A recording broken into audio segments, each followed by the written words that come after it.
I'm not defensive about it.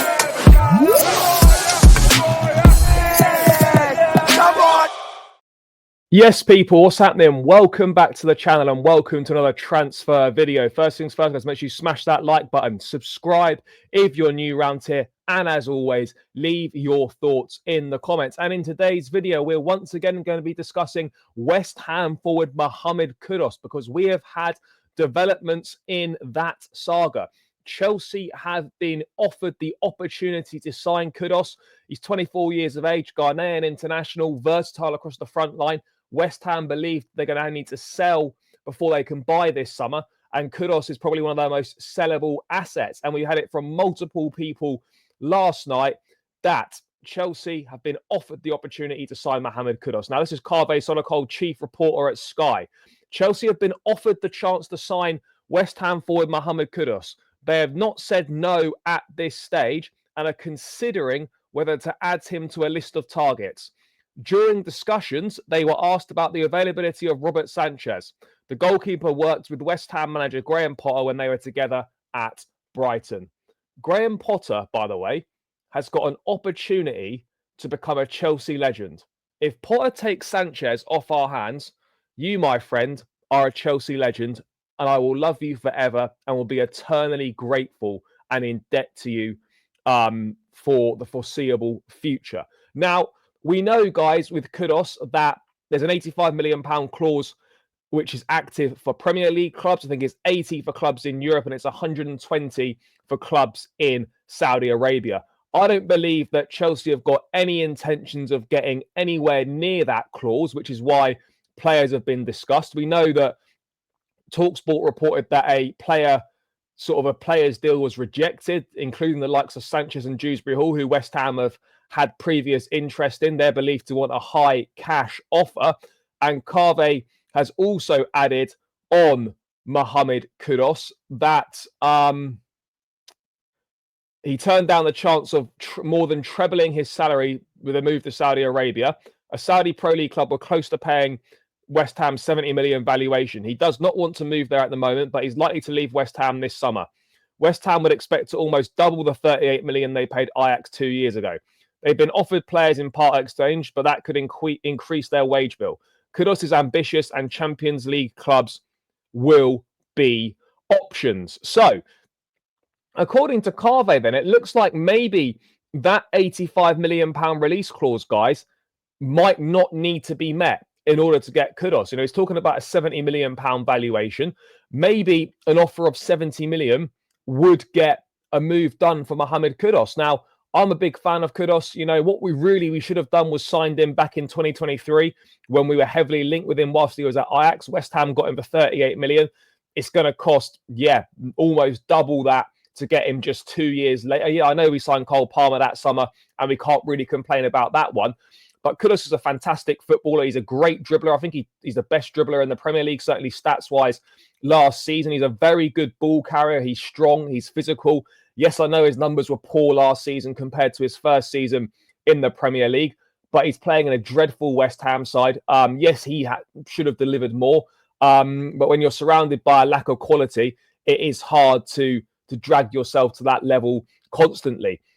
For me, he'd be a perfect replacement in the squad for Nkunku and Felix, not in terms of profile or stylistically, but in terms of the fact that he's versatile and covers multiple positions across the front line. You've got Delapin as your centre forward. Kudus is best on the right wing, can also play 10, can play left, and can play down the middle. Now, I'm hearing people talking about, oh, well, where's Kudus going to play when he comes? Preferably on the pitch. Why are we worried about where certain players are going to play if you've got a chance to sign top-class players? You should want as many top-class players in your squad as possible. What is this attitude with, oh, he might block certain people's developments? Oh, well, where's he going to play? Like, no, it's nonsense. It's absolute nonsense. You know, you sign top players and you make it work and you have quality options. And Kudus would certainly be that. You know, Chelsea looking to have 5 wingers in their squad. Sancho's gone now. Madueke could go. As it stands, it'll be Esteval, Neto, Madueke. Maybe you add Gittins into the mix. And it's Tyreek George at the moment. I think George will go on loan. So you're left with those 4.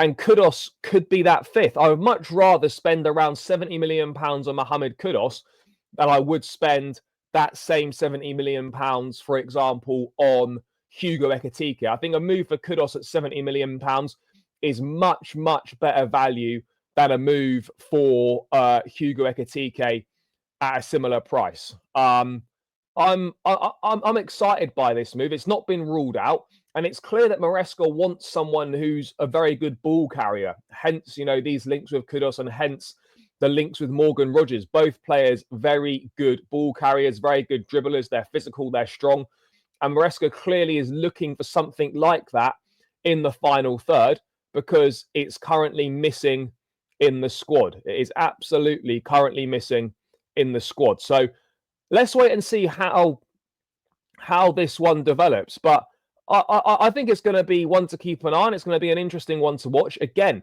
that Champions League football, absolutely critical, because it now means that we can get to the table for these kinds of deals. I'm not saying that we couldn't sign Kudus without Champions League football, but it would make it much, much more difficult. And it would be unclear whether he'd actually be open for a move if that football wasn't on offer. So, yeah, I mean, it's really important we've got that. I would love to see us sign Mohammed Kudus. I really would. I really would like to see that happen. But if you're asking me to sort of rate what the chances are of getting Kudus, I would still say pretty slim. I'd much rather have Kudus than Gittins, but if we get both, then let's wait and see. The clause expires on the 10th of July. As I said, I don't think they're gonna get anywhere near that clause. But I think he'd love to play for Chelsea. I think he would, and we're in a strong position where, yes, West Ham might want, a high cash bid, but beggars can't be choosers. And if they need to sell in order to buy, then we've got players who they will 100% be interested in. So I would look at this and think we're in a strong position if we decided to go for Mohammed Kudus. We know they like Robert Sanchez. We know they like Kiernan Dewsbury-Hall as well. One or both of those players could reduce the price, and it would make sense for both clubs. It would absolutely make sense for both clubs to try and do a deal like that. I know these deals get spoken about all the time, and they literally never, ever happen. These players plus cash deals, or we could see two separate transactions, which seems to be the more popular thing these days. Two separate transactions, but the deals are obviously 100% linked. But yeah, that's kind of the latest on Mohammed Kudus, guys, is that we're in a situation where Chelsea have been offered the opportunity to sign him. The club haven't yet said no. We're obviously exploring options by potentially adding players in. West Ham believe to want around £70 million, even though there is that release clause in there for around £85 million. And it's going to be very, very interesting. Either way, whether it's Kudus, whether it's Ekitike, I honestly don't see either of those players, if we decide to go for them, I don't see either of those signings being made, guys, before the Club World Cup. The deadline's literally on Tuesday. You got, 4 days if you include today? 4 or 5 days if you include today? Yeah, I don't see it happening. Manyan's obviously going to be a priority, and so is Jamie Gittins. If we're going to make any signings before that Tuesday deadline, I don't expect it to be a Mohammed Kudus, and I don't expect it to be a Hugo Ekitike. It will be a Mike Manyan and a Gittins, or it'll be either both of those or one of those, and we'll have to wait and see what Chelsea have got planned, what they've got up their sleeves, valuations, negotiations, etc., and what sort of deals are possible to do. But Chelsea definitely want Manyan and Gittins, and they haven't yet said no to Kudus, which suggests to me that they're definitely interested in him. I think Kudus would be a better value for money than Morgan Rogers. Obviously, I'd love Morgan Rogers, but Kudus's versatility is probably a bit of a one-up on that, and would make him perhaps a more attractive option for me, given he can fill multiple positions in the squad. And it's really important to have at least one player like that in your squad. He could act as a third centre forward, could be first choice on the right, could be a backup in the 10 role.